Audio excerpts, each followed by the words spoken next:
tardes a todos. Vamos a dar inicio a la teleclínica programada para el día de ahora. Como manera de contenido, vamos a hablar un poco de la introducción, la obtención de cultivos, la identificación bacteriana temprana, la interpretación del antibiograma, conceptos generales, la historia interpretar el antibiograma y conclusiones. Para dar inicio, traíamos esta frase que dice: un resultado de laboratorio aislado es solo una cifra. Cobra sentido cuando se interpreta la luz del paciente que respira detrás del tubo de ensayo. En la actualidad, pues la microbiología clínica constituye uno de los pilares fundamentales en el diagnóstico de las enfermedades infecciosas. Sin embargo, el verdadero valor de un cultivo microbiológico lo da el ente clínico que realiza la interpretación y la indicación de este, haciendo un consenso entre las manifestaciones clínicas del paciente y el resultado que se obtiene con el cultivo indicado. Cada resultado de un cultivo microbiológico que se obtiene representa un punto de encuentro entre la parte clínica y la parte que se obtiene mediante la ciencia. El laboratorio pues, nos va a ofrecer datos objetivos, como van a ser el nombre, sensibilidades, concentraciones inhibitorias, pero es pues, el médico quien integra todos estos aspectos obtenidos por el cultivo para determinar el manejo del paciente.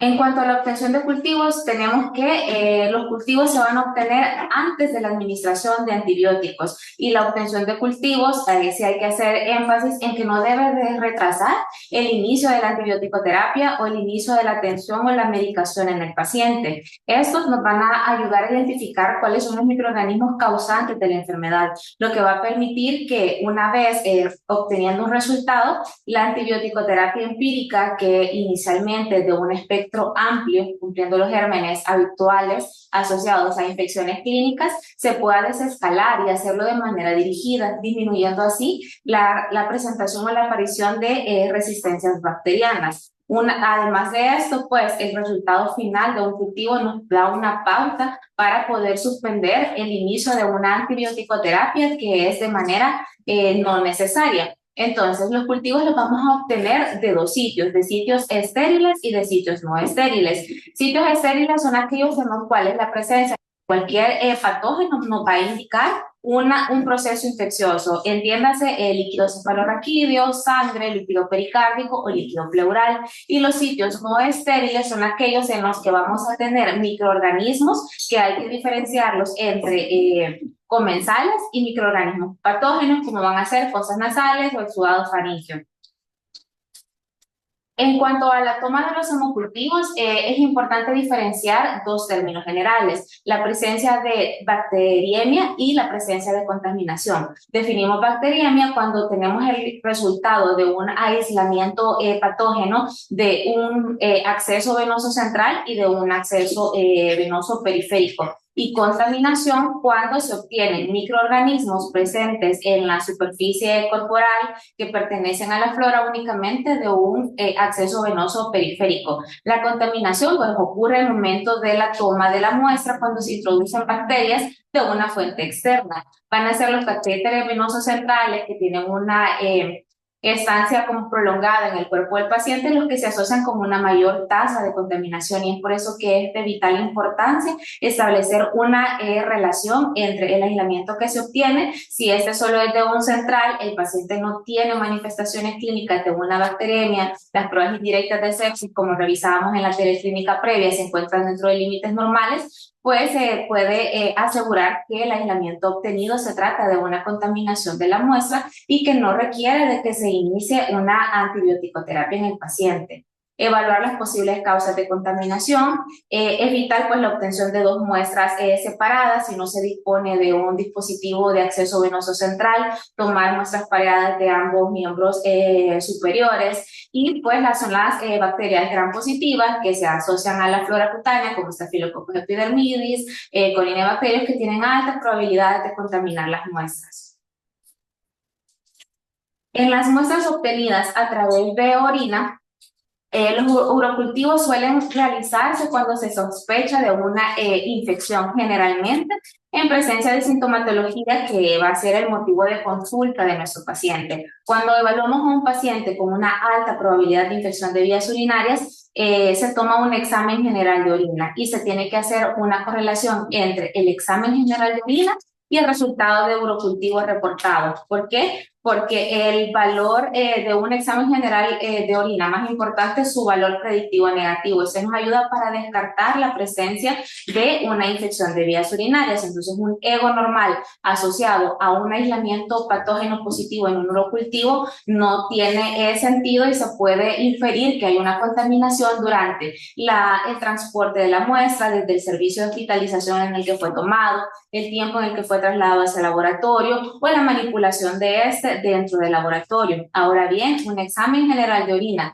sugestivo a una infección de vías urinarias, por ejemplo, presencia de nitritos, proteínas, esterasa y leucocitos mayores dependiendo del sitio de toma, podemos iniciar una antibiótico-terapia de tipo empírico y cuando obtenemos el resultado del urocultivo, entonces hacer un desescale de la cobertura antibiótico-terapia empírica que nosotros iniciamos. Entonces vemos que va a haber importancia en cuanto a las unidades formadoras de colonias que nos va a reportar la muestra de urocultivo. Para considerarse como un agente bacteriano patógeno, si la muestra es tomada a través de un chorro miccional limpio o medio chorro, pues se requieren más de 100.000 unidades formadoras de colonia, al igual que por una bolsita podolectora adhesiva, la cual pues nada más traerá a mente que no puede permanecer más de media hora colocada hasta que se obtiene la muestra, si no pues aumenta la tasa de contaminación.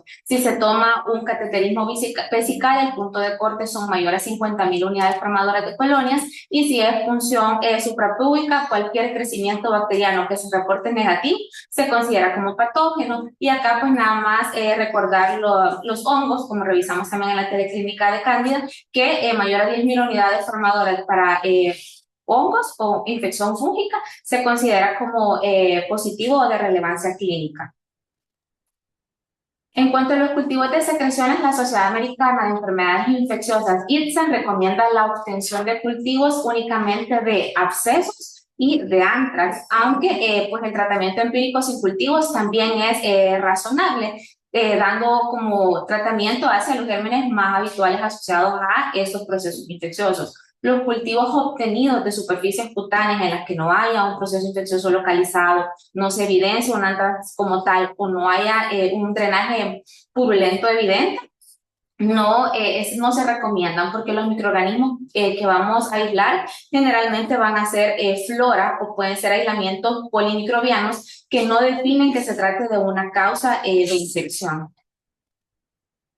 En cuanto a los cultivos de fosas nasales, hay que hacer la discriminación o distinción entre un microorganismo colonizante y uno que causa una infección. Entonces, hay que definir estos dos términos, colonización e infección. Colonización se define como la presencia de un microorganismo en la nariz sin que éste cause signos o síntomas de enfermedad. Por ejemplo, Staphylococcus aureus, que puede colonizar las fosas nasales de individuos completamente sanos sin causar un proceso de enfermedad e infección cuando la presencia de un microorganismo prolifera secundario a una disbiosis que ocurre en cuanto a la flora, puede ser secundario a un proceso viral previo, este prolifera y causa una enfermedad que se vuelve evidente con síntomas como fiebre, producción de pus o de inflamación. Entonces, dentro de los microorganismos colonizantes más habitualmente encontrados tenemos Staphylococcus epidermides, Staphylococcus aureus, Streptococcus del grupo Viridans y Neisseria species.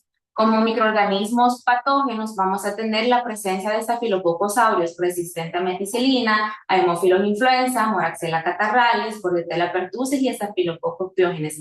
Streptococcus pyogenes. Esto no quiere decir que la presencia de uno de estos en un paciente que esté asintomático requiera el inicio de un tratamiento, porque ambos, tanto los colonizantes como los patógenos, van a estar presentes en las fosas nasales, pero es la presencia de signos y síntomas lo que nos va a dar la pauta para iniciar el tratamiento o no. A manera de pues, recordarles, tenemos la tinción de Gram. De todas las muestras obtenidas, una vez estas ingresan a su laboratorio de referencia, este se ingresa a medios de incubación. Una vez estos epítamos se detecta la presencia de un patógeno bacteriano, se realiza la tinción de Gram. Con la tinción de Gram nosotros vamos a diferenciar a nuestros microorganismos patógenos en dos grandes familias. aquellos gram positivos y gram negativos, y en base a la tinción de gram que se nos reporta de manera preliminar, iniciar una antibiótico terapia que, si bien es cierto, es de tipo empírica, más dirigida para el tipo de microorganismo que se está aislando. Ejemplo de ello, un hemocultivo de catéter venoso central y de vena periférica que ha pitado porque se ha detectado la presencia de un microorganismo, se realiza la tinción de gram y nos reportan bacilos gram negativos. Entonces, la antibiótico-terapia empírica va a ir dirigida hacia estos gérmenes, haciendo uso pues de una monoterapia y no de una antibiótico-terapia combinada.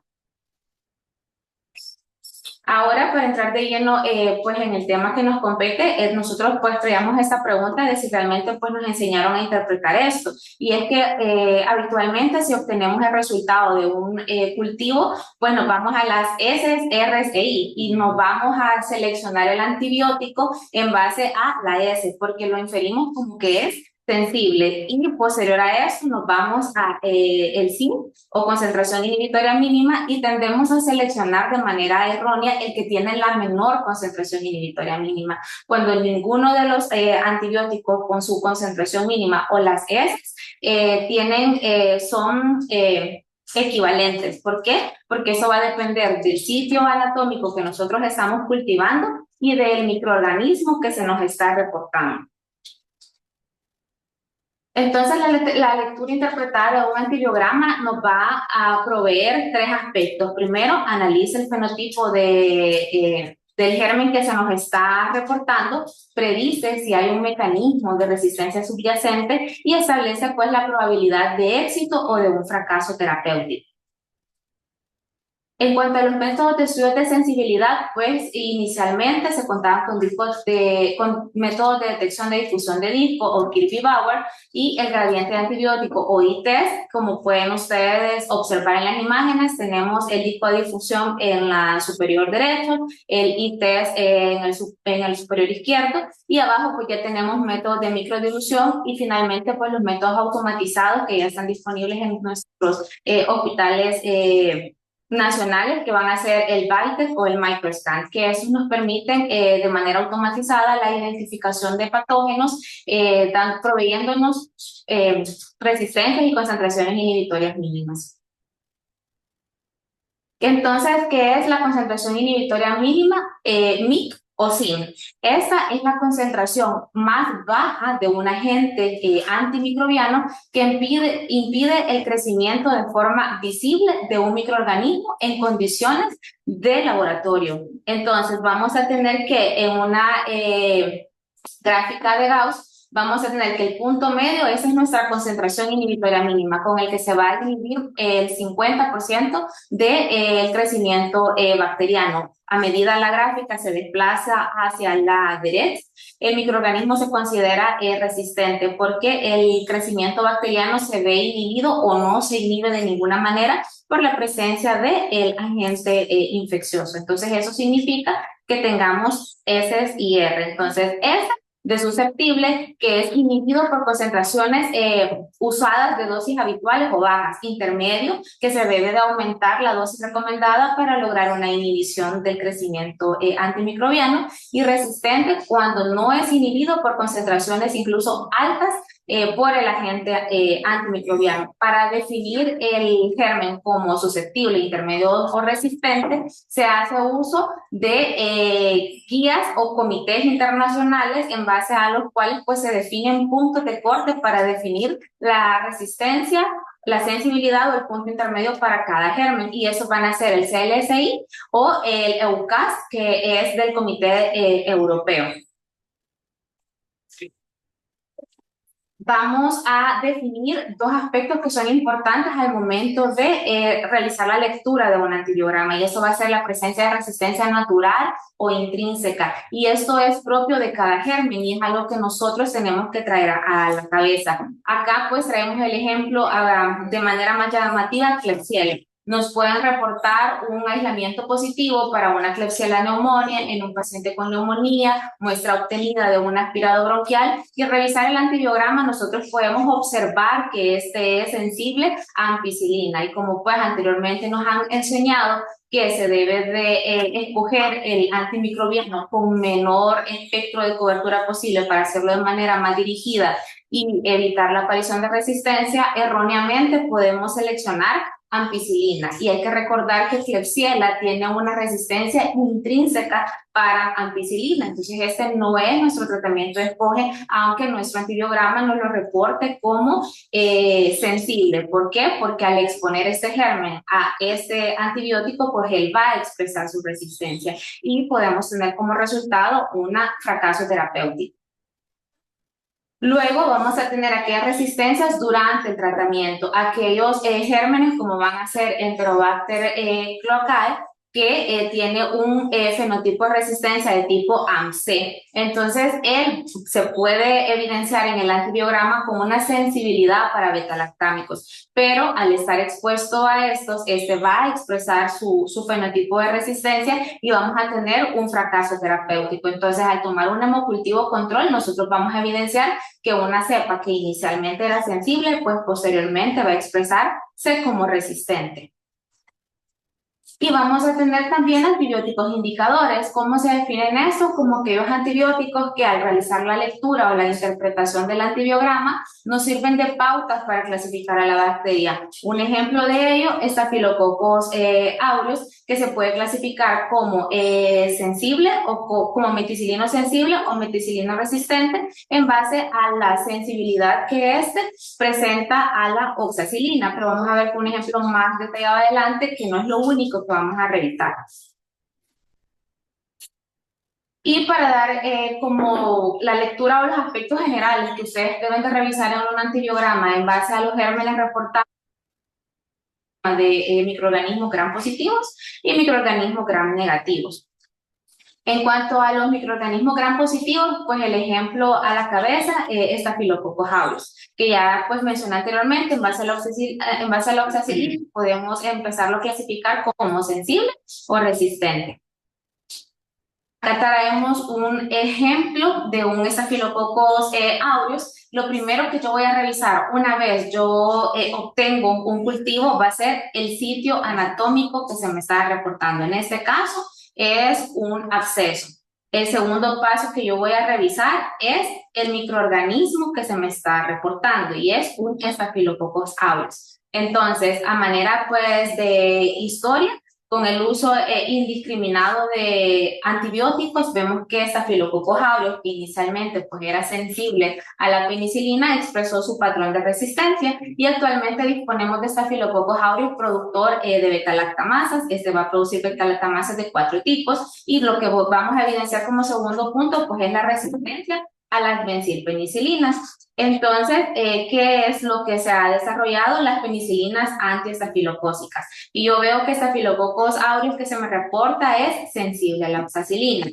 Puedo inferir de igual manera que es sensible a cefalosporinas de primera generación por poseer el mismo sitio Diana. Pero como habitualmente para tratar infecciones de piel o tejidos blandos de manera ambulatoria, hacemos uso en el primer nivel de clindamicina. Vemos que la clindamicina no es que solamente la vamos a utilizar. Si ya tenemos un antibiograma, lo que hacemos es revisar la eritromicina. Si vemos que esta es sensible, nos vamos al test de resistencia inducida a clindamicina, que en este caso es negativo. Revisamos la clindamicina y la reporta sensible, entonces yo puedo continuar mi terapéutica con clindamicina porque este Staphylococcus aureus es sensible a clindamicina. Pero ¿qué pasa si la eritromicina se reporta como resistente? Voy a revisar la resistencia inducida a clindamicina y esta es positiva. Aunque clindamicina salga sensible, yo no la voy a utilizar porque ese Staphylococcus aureus tiene un fenotipo de resistencia que al exponerlo a clindamicina la va a expresar y se va a hacer resistente y voy a tener un fracaso terapéutico.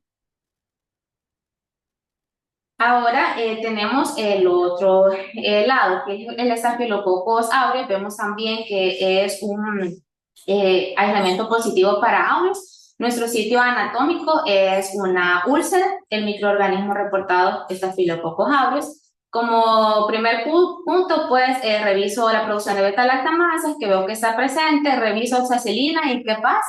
Oxacilina es resistente. ¿Esto me clasifica el Staphylococcus aureus como meticilino resistente? No. El siguiente punto es revisar el screening de cefoxitina, que este sí, al estar positivo, quiere decir que ese Staphylococcus aureus es portador de un gen que lo va a clasificar como meticilino resistente. Y entonces yo reviso los otros fármacos que yo tengo disponibles para usar. Si es un manejo ambulatorio, pues clindamicina, como lo mostré anteriormente, podría ser una opción, trimestoprim sulfamethoxazol también, y pues reviso la sensibilidad a vancomicina en caso de que sea un paciente hospitalizado con compromiso hemodinámico que requiera de antibiótico-terapia endovenosa. En caso pues de centros asistenciales en el que esté disponible el linezolid, también puede ser una opción. En el caso de Staphylococcus aureus resistente a meticilina, hay que hacer mayor énfasis en el sitio anatómico, ya que si el aislamiento pues es de pulmón, hay que recordar que no podemos utilizar streptomicina, por ejemplo. Y en aislamientos para estreptococo-neumonía, estos son los puntos de corte que establece el CLSI para clasificarlo como sensible o intermedio. Entonces, estas son las concentraciones inhibitorias mínimas que nosotros vamos a revisar. No establecer como comparación entre penicilina, vancomicina, sino hacerlo específico para cada fármaco que se está revisando. En cuanto a los antibiogramas de gram negativo, pues este es un poco más complejo, ya que las bacterias gram negativas tienen fenotipos de resistencia o mecanismos de resistencia muchísimo más ampliados que los gram positivos, pero igual traemos un ejemplo en el que revisamos nuestro sitio anatómico de aislamiento y este es un hemocultivo de sangre de vena periférica. Luego revisamos el microorganismo que se nos reporta y es una E. coli. Si es un paciente que tiene unas manifestaciones clínicas propias o características de una bacteriemia o de sepsis por un microorganismo gram negativo, entonces nuestro aislamiento cobra valor clínico, pero si es un paciente asintomático que se le tomó un hemocultivo a vena periférica porque era una diarrea y se reporta un bacilo gram negativo, una E. coli, y el paciente ya no tiene fiebre, ya no tiene evacuaciones, ya su estado clínico mejoró, podemos también inferir que el aislamiento puede ser contaminante. Entonces siempre se debe de hacer la correlación clínica. Entonces, en el caso de E. coli, lo primero, pues revisamos si este tiene la capacidad de producir, si tiene sensibilidad o resistencia para penicilinas asociadas a inhibidores de beta-lactamasa, ya que pues se pueden, tiene la capacidad de producir beta-lactamasas de espectro ampliado, que son las BLEA. En el caso que pues que sale sensible, vemos que no es así. Revisamos las beta-lactamasas de espectro extendido, que esta va a conferir resistencia para cefalosporinas de primera, segunda, tercera, y vemos que está negativo, entonces puedo hacer uso de estas para el tratamiento y vemos que es una E. coli multisensible, que no tiene ningún mecanismo de resistencia, entonces yo puedo usar el fármaco con menor espectro posible, no tiene que ser el más alto, el más ampliado porque sea así.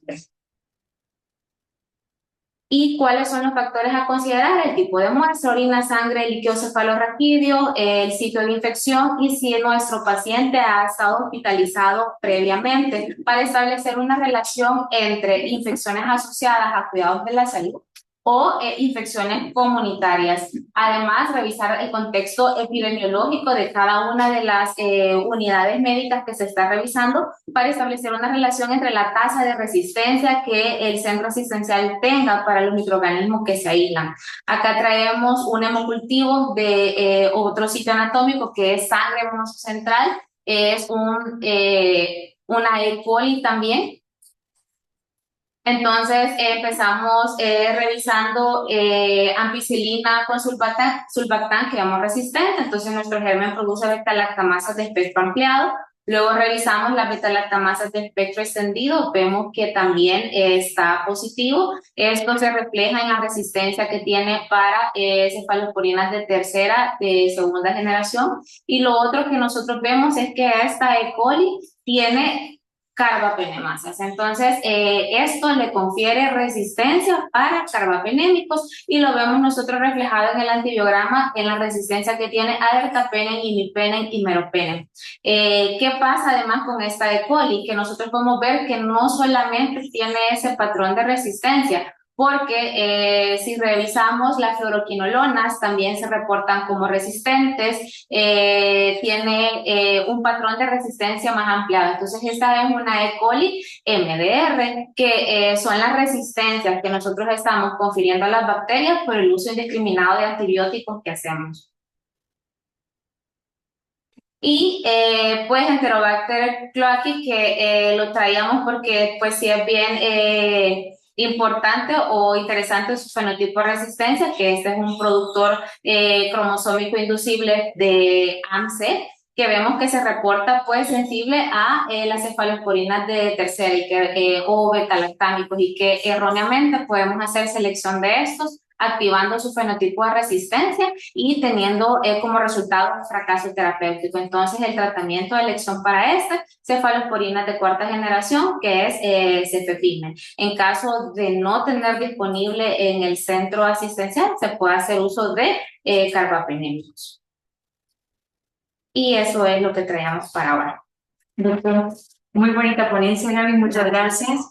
Creo que el terror de todo infectólogo es encontrarnos con gérmenes que expresan resistencia a todas las familias de fármacos con las que disponemos. Por eso siempre hacemos énfasis en la necesidad de desescalar aquel fármaco del menor espectro posible al que el agente que ha sido aislado pues presenta sensibilidad, dependiendo siempre del sitio anatómico. Algo importante es que en la medida de lo posible tenemos que permitirnos tomar las muestras antes de iniciar la terapia antibiótica, siempre de la primera hora o hasta 3 horas. Especialmente importante recordar que en los pacientes con choque séptico, cada hora que nos retardemos después de la primera hora, pues aumenta mucho las probabilidades de mortalidad y también de morbilidad. Pero eso nos va a permitir poder dirigir el antibiótico y también pues determinar cuántos días de terapia antibiótica van a ser necesarios. Y eso sería todo por mi parte. Muchas gracias, doctora. No sé si tienen alguna pregunta, duda, que nos puedan los médicos en este momento dar la respuesta. En el chat no hay.